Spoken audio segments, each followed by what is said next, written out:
Hi, I'm Erica with latestbeauty.com, and I'm here today at EOS Salon and Spa with esthetician Lori. And microdermabrasion has become such a popular procedure for women and men just all around the world. And can you just explain kind of more in depth what it is and what it involves? Sure. Microdermabrasion is a process used to resurface the skin. So you would wand an instrument across the face, and it's removing, basically sanding off dead skin in a painless manner. Okay, and also suction to it as well. That's also sucking up the dead skin that you're sanding off, and it's also cleaning out pores where they can be cleaned out.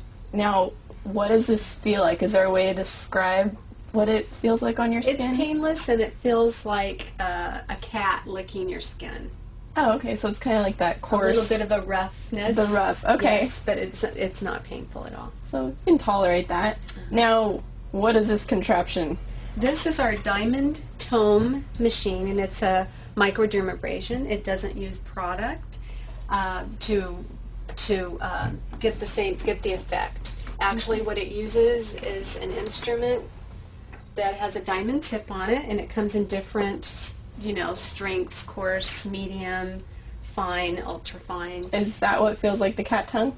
Yes. This is the part right here. Can I it's feel it? Rough. You can. Oh, yeah. Yeah. It's like sandpaper. It's like sandpaper, and what you do is you turn it on. There's different levels for different thicknesses of skin. Okay. On somebody who has thin skin, somebody who's maybe a little bit aging and has thinner skin, you would want to use a finer tip, and you would want to use a less strength on it. You wouldn't want it to be too abrasive because it can be too rough on the skin. Okay. And you basically just stretch the skin, and you do swiping motions, and typically you only do 1 or 2 passes is what it's called. And as you do that, it's taking dead skin, sucking it up into here, putting it through a filter, and it's opening up your pores and lessening congestion, and that happens when we get dead skin over our pores where they can't breathe or sweat, can't come to the surface. So that's what would cause a breakout, is even dead skin? Yes, because it covers over the pore and it can't breathe, so everything builds up underneath that in the pore.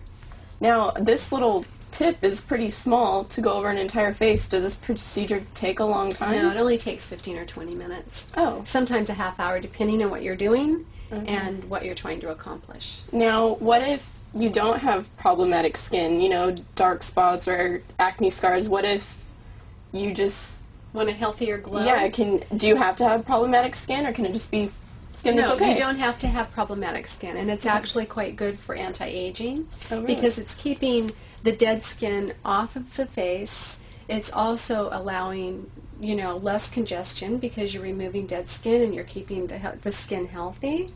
And by doing that, you're getting a great, healthy glow on your face. No dullness with dead skin, etc. What about wrinkles? For fine wrinkles, it lessens them. Okay. For deep wrinkles, this probably wouldn't be the best procedure. There are other procedures for that.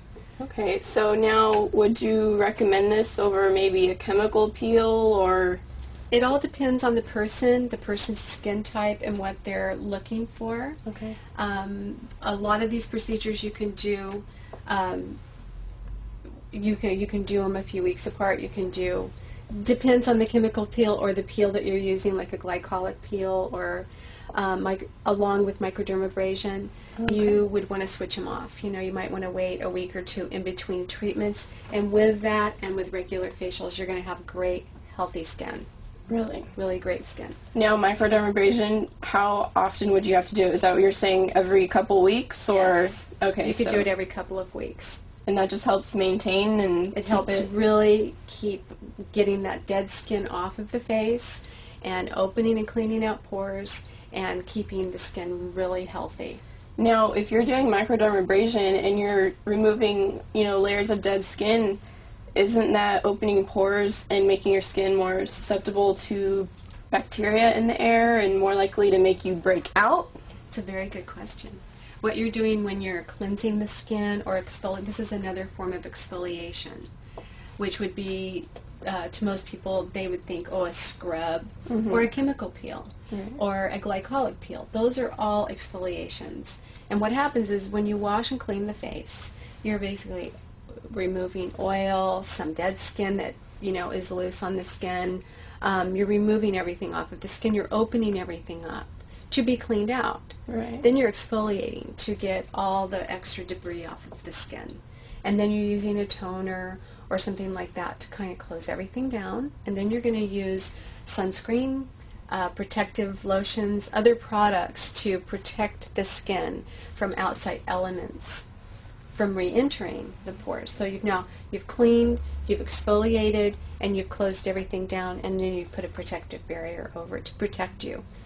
Now, if you're doing microdermabrasion and you're toning and closing the pores back up, would it be recommended to be using like a mineral makeup, or it doesn't matter because, I wouldn't want to clog my pores back up with some thick foundation or anything like that. Well, if you're using the right creams, the right sunscreens and all of that, and then you're applying a mineral makeup, which we have here a fantastic mineral makeup that's custom made for each individual person. Okay. For their skin tone, it matches perfectly. It doesn't clog pores, and it's very healthy for the skin, and it actually has some level of sunscreen in it to assist with protecting your face. Okay, well, cool. Thank you, Lori. If you want a microdermabrasion, come see Lori.